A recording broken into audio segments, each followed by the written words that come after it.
What after result complete admission process क्या है। Admission process और भी है 2026-27 में क्या क्या करना पड़ता है। इनिशियली जो B BTech admission notification release होगा सीईटी सेल का वेबसाइट पे, वो रिक्वेस्ट करूंगा डॉक्यूमेंट बराबर है या नहीं है, स्पेलिंग मिस्टेक है क्या, आधार कार्ड अपडेट करके लेना, ये सब चीज़ें धीमे धीमे करते रहो ताकि आपके कैप राउंड के समय आप कोई दिक्कत ना आ जाए। हेलो बच्चों, मैं सभी का स्वागत करता हूं अपने प्यारे से फिजिक्स ज्ञान मुकेश ने यूट्यूब चैनल पे। बहुत सारे बच्चों का रिजल्ट आ गया हमारे पास, तो भाई 99 परसेंटाइल के ऊपर इतने सारे बच्चे, 100 परसेंटाइल वाले भी बच्चे हैं, 100 परसेंटाइल, हाँ, और रैंक 1 भी है एससीबीसी कैटेगरी में से विनायक लोखंडे।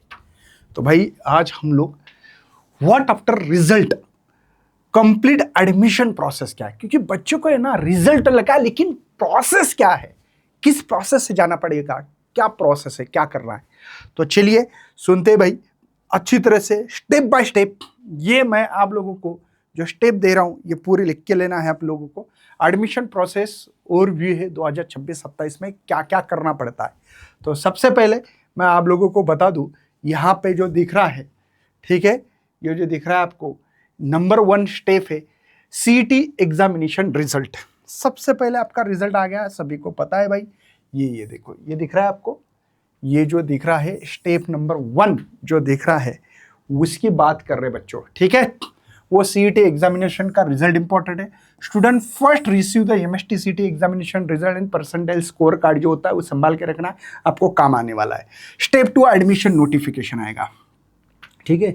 जो सीईटी सेल की जो वेबसाइट है ऑफिशियल, वहाँ पे आप लोगों को एक नोटिस जारी होगा।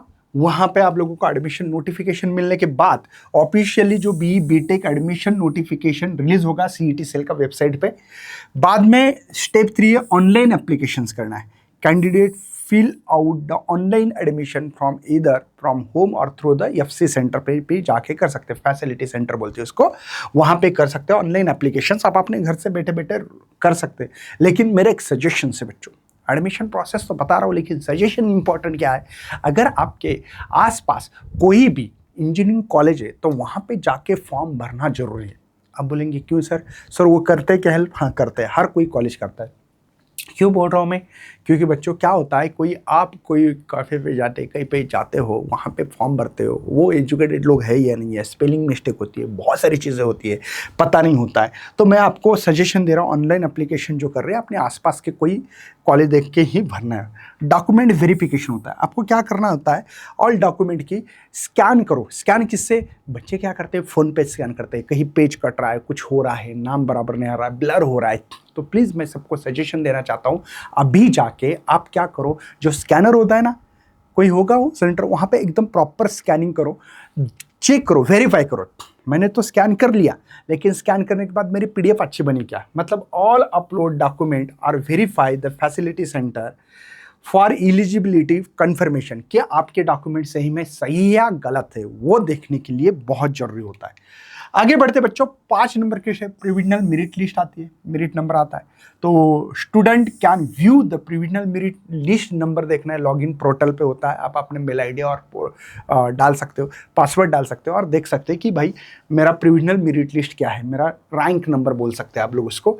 बाद में ग्रीवेंस से सबमिशन करना पड़ता है। क्या होता है, कभी कभी जब भी आपकी प्रोविजनल मेरिट लिस्ट आ गई, क्या आपकी कैटेगरी तो चेंज नहीं हुई है, क्या आपका कोई सरनेम में कोई मिस्टेक तो नहीं है, ये पूरा देखने के बाद ग्रीवेंस से डाल सकते हैं कि मेरा ये प्रॉब्लम है, मुझे वो करेक्शन चाहिए। तो कैंडिडेट क्या करता है, रेज द मतलब कर सकते हैं अपना ये जो भी डॉक्यूमेंट में या मेरिट में कोई प्रॉब्लम हो तो। बाद में आती है फाइनल मेरिट लिस्ट। कभी कभी प्रोविजनल मेरिट लिस्ट में जो रैंक है बच्चों, वो रैंक हमारा चेंज होता है फाइनल मेरिट लिस्ट में। थोड़ा सा हो सकता है, पॉसिबिलिटी है, होता ही है, थोड़ा सा, ज़्यादा नहीं। मतलब किसी का 2335 है तो 2322 भी हो सकता है, ठीक है ना। तो ध्यान रखना यहाँ पे। After correction final merit list आती है और उससे हम लोगों को कैप राउंड 1 ऑप्शन फॉर्म भरना पड़ता है। Student fill and confirm the college preference, आपको CAP round central admission process बोलते हैं बच्चों। मैं तो बोलता हूँ कि ये वीडियो अपने पेरेंट तक जरूर शेयर करो, पेरेंट्स को भी पता लगने दो, आपके जो भी पेरेंट्स है, मम्मी पापा भाई काका काका नानी नानी चाचा चाची जो भी होगा, ठीक है। तो बच्चों क्या राउंड होता है, सेंट्रल एडमिशन प्रोसेस। ये राउंड 1 में हम लोगों को ऑप्शन फॉर्म भरते समय ध्यान रखना, अगर मुझे परसेंटाइल है 98, सबको पता है 98 पे, सबको पता है भाई कि 98 पे CS ब्रांच COP में नहीं मिलती, या आपको 90 परसेंटाइल मान लेते नहीं मिलती, तो भी आपको क्या करना है, मेरा सजेशन है, सभी पेरेंट्स लोगों को, सबको सजेशन है, जरूर पेरेंट लोगों तक ये वीडियो पहुंचाने का काम आपका होगा बच्चों।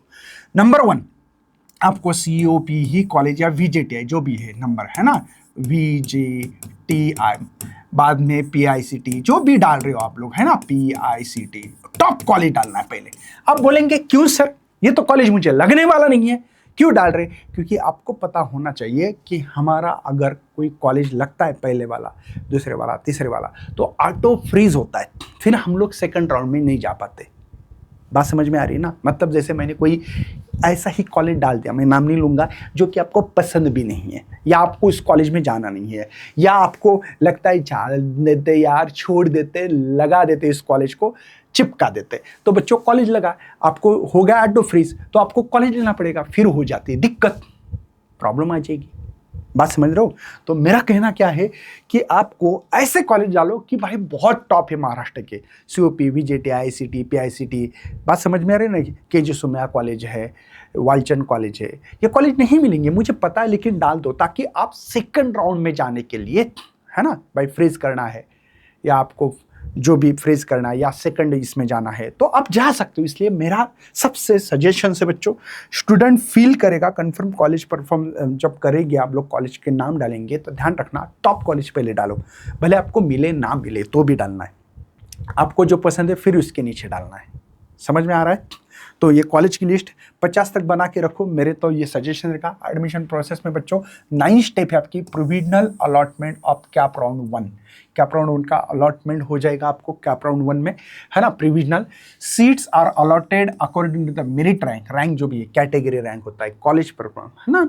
नहीं तो होता है कि SC BC के लिए क्या है, EWS से क्या है, TFW से क्या है, ST क्या है, OBC क्या है, NTD क्या है, ये सब कैटेगरी वाइज सीट आपको अलॉटेड होगी प्रोविजनल। बाद में स्टेप 10 नंबर पे सीट आपको लेना पड़ेगी भाई। स्टूडेंट चूज 1 ऑप्शंस, एक ऑटो फ्रीज होता है जो कि मैंने पहले बोला कि पहले जो कॉलेज डाला तो आपके पहले 3 कॉलेज में से ऑटो फ्रीज हो जाएगा। बाद में सेल्फ फ्रीज कर सकते खुद, या नॉट फ्रीज करके आप आगे सेकंड राउंड में जा सकते हैं। मतलब 3 होते हैं, ऑटो फ्रीज, सेल्फ फ्रीज और नॉट फ्रीज। मतलब ऑटो मतलब ऑटोमेटिक हो गया, आपको कोई ऑप्शन नहीं, आप सेकंड राउंड में जा ही नहीं सकते, जो कॉलेज मिला वही एडमिशन लेना ही पड़ेगा।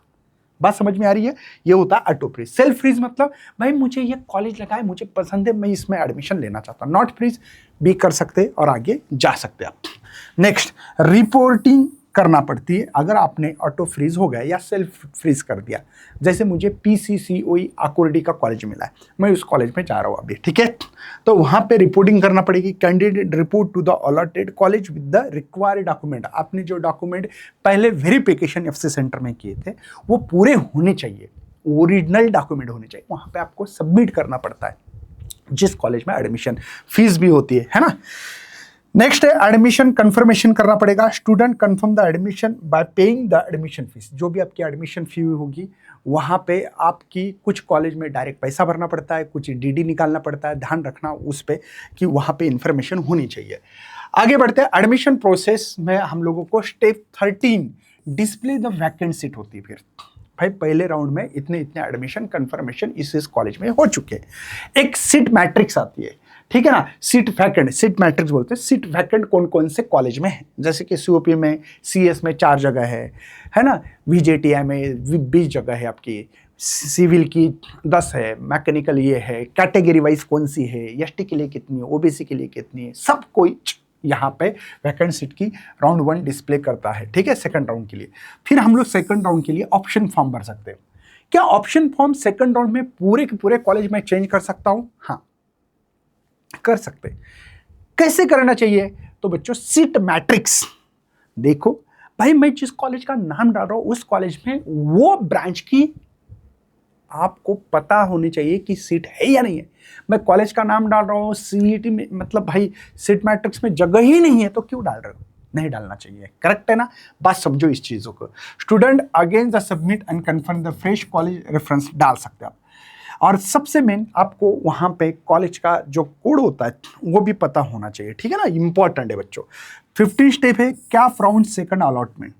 The second round allot list करती है रिलीज और बेस्ट अवेलेबल सीट, है ना? रिलीज हो जाएगी कि भाई इसमें फिर आप अपनी सीट ले सकते हो और रिपोर्टिंग कर सकते हैं। कैंडिडेट अपनी जो सीट है वो रिपोर्ट कर सकते हो उस इंस्टीट्यूट में, फीस गीस भर के दोबारा वही प्रोसेस है बच्चों। Best of luck for your admission journey, stay update भाई, check the official CET cell notification regularly करते रहो, दिन में 2 बार करो। Keep all the document ready करो। अभी जो भी डॉक्यूमेंट ये हो गए उनको रेडी करना बहुत जरूरी है। Fill the option form carefully करना है। Don't miss CAP round deadline भी पता होनी चाहिए सबसे। और कुछ चीज़ें हैं जो मैं आपको बताना चाहता हूँ बच्चों। मैं आपको रिक्वेस्ट करूंगा, डॉक्यूमेंट बराबर है या नहीं है, स्पेलिंग मिस्टेक है क्या, आधार कार्ड अपडेट करके लेना, ये सब चीज़ें धीमे धीमे करते रहो ताकि आपके कैप राउंड के समय आपको कोई दिक्कत ना आ जाए। तो ये चीज़ ध्यान रखना है। कॉलेज बराबर देख के लो, नहीं तो भाई मुझे कोई किसी ने बोल दिया इसलिए मैंने कॉलेज ले लिया, ऐसा नहीं होना चाहिए। इसके बाद में थर्ड कैप राउंड होता है। फोर्थ राउंड जो होता है वो है किस, जैसे कि मुझे पीसीसीयू कॉलेज में सीएच चाहिए, अब वहां पे पीसीसीओई अकुर्डी का कॉलेज है, मान लेते हैं पीआईसीटी वीआईटी जो भी है। इसका अगर मुझे ईएनटीसी चाहिए, है ना, एंड टीसी चाहिए बच्चों, इसमें है 95 परसेंटाइल लगने वाले। फॉर एग्जाम्पल आपको फोर्थ राउंड में मैनेजमेंट कोटा से जा रहा है तो आपको इसमें 90 परसेंटाइल के आसपास होना चाहिए, ज़्यादा फर्क नहीं होता, या ज़्यादा 80 से 90 के बीच में, 80 to 90 के बीच में चाहिए तो ही हम लोग वहाँ पे मैनेजमेंट कोटा से जाए। क्योंकि अभी ऑनलाइन हो चुका है, पहले जैसे नहीं कि भाई मैं पैसे दे दूंगा हो जाएगा मेरा काम, नहीं, आपको इसका भी एक रेगुलेशंस आ गया है। जैसे कि सीएस है तो 3 गुना ज़्यादा फीस लेते हैं, मतलब 1 लाख फीस है, आपको मैनेजमेंट कोटा से जाओगे तो 3 गुना मतलब 3 लाख लगेंगे। किसी किसी ब्रांच में 2 दुगना लेते, किसी किसी में तो जो है उसी में ले लेते, मतलब सिविल ब्रांच है, सिविल ब्रांच में आपको बता दूं 1 लाख फीस है, अगर मैनेजमेंट कोटा से भी जाओगे तो ही 1 लाख में ही मिलेगी। आप समझ रहे हो ना मुझे क्या मतलब, ये कॉलेज डिसाइड करता है। मैक्सिमम 3 गुना ज्यादा फीस ले सकते हैं, उससे कम ले सकते हो। गवर्नमेंट की जो फीस है उतनी तो लेनी ही पड़ेगी, लेकिन ध्यान रखना, ठीक है? तो ये आपको पता होना चाहिए। स्पॉट राउंड भी होते हैं इसके बाद में, आपको सब पता होना चाहिए। मैनेजमेंट कोटा से किसी को जाना है तो डिटेल स्टडी करो, मैं मैनेजमेंट से जा रहा हूँ लेकिन भाई मैं 3 गुना ज़्यादा फीस दे रहा हूँ तो क्या वो कॉलेज एलिजिबल है नहीं है, मैं इतनी फीस दे रहा हूँ तो ध्यान रखिए। आपको जो जो इन्फॉर्मेशन चाहिए वीडियो के नीचे कॉमेंट जरूर करिएगा, हम लोग और भी इन्फॉर्मेशन देते रहेंगे। बाय बाय, जय हिंद, मिलता है आगे।